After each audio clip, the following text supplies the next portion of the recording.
2026 সালে কোন macro ভেরিয়েবলটি fixed income মার্কেটের জন্য সবচেয়ে গুরুত্বপূর্ণ হবে বলে আপনি মনে করেন? আমার মনে হয় মানিটারি ইজিং এর সেরা সময় পেরিয়ে গেছে।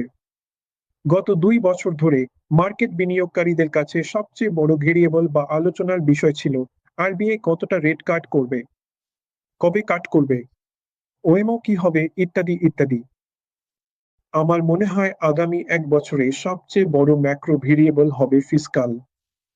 কারণ আপনারা জানেন যে এখন সরকার এই বছর থেকে ফিসকাল ডেফিসিট টার্গেটিং থেকে ডেট টু জিডিপি টার্গেটিং এর দিকে এগোচ্ছে। যেহেতু জিডিপির বৃদ্ধি আনুমানিক 10% বা তার বেশি হবে বলে আশা করা হচ্ছে, আমরা এই বছর কোনো বড় ধরনের কনসলিডেশন আশা করছি না।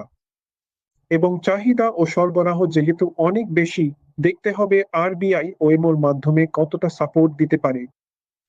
কিন্তু ওএমও ছাড়াও আমার মনে হয় বন্ডের জন্য শক্তিশালী চাহিদা থাকা দরকার, এবং তাই আমরা স্বল্প থেকে মধ্যমেয়াদে সতর্ক থাকছি, এবং বিশেষ করে 1 থেকে 3 বছরে বেশি কনজারভেটিভ থাকছি, কারণ এই বছর ফিসকাল ভেরিয়েবল অনিশ্চিত।